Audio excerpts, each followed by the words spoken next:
Qu'est-ce qu'une majorité? L'histoire se passe en 1951 dans une école pour garçons de 5e année au primaire. Monsieur Goulette, on ne disait pas enseignant à l'époque, Monsieur Goulette, devançant le cours actuel sur la citoyenneté, a proposé au groupe l'élection du président pour faire les contacts avec les autorités, pour gérer les sports pendant les récréations. La classe devait recruter 2 aspirants et prévoir une élection.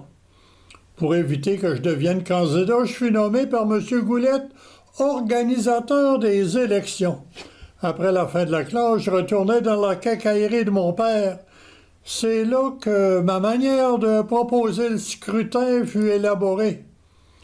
Pas question de préparer des petits papiers alors que les candidats peuvent changer. J'ai considéré la peinture. 2 petits demi-heures de couleurs différentes permettraient de déterminer qui a plus de doigts de telle ou telle couleur. Ces petites affiches données en achetant de la peinture, je bifferais peinture fraîche et je remplacerais ça par voter.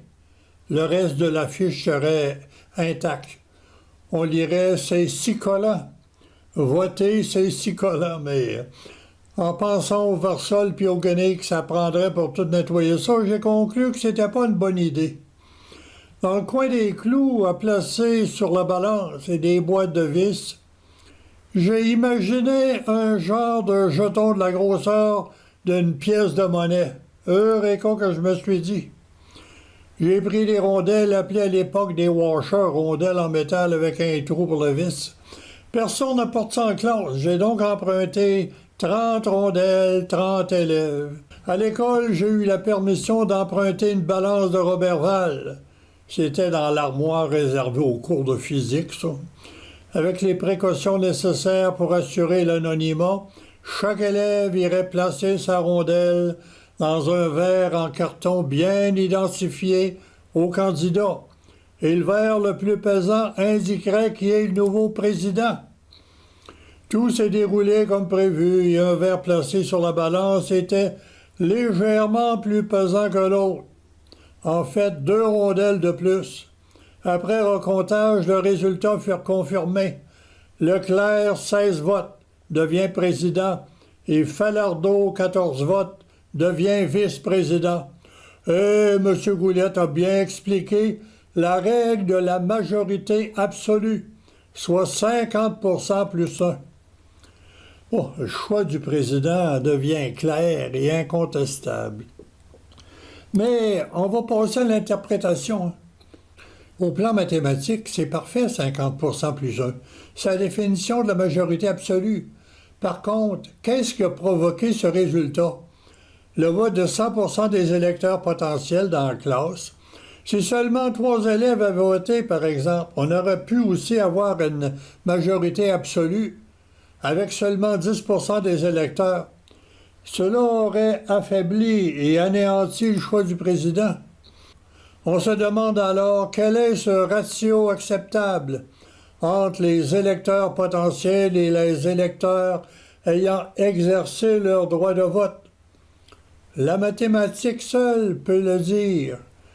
Ce doit être précis, pondéré, justifié avant les élections.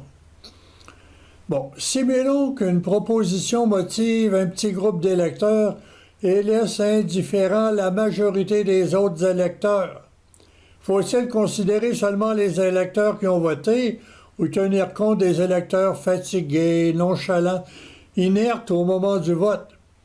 Si oui, il faudrait mettre en place une atmosphère optimale pour le vote en tant que tel, en ajoutant un vote par anticipation, par correspondance, par Internet, ou éviter un vote en personne au milieu de la nuit.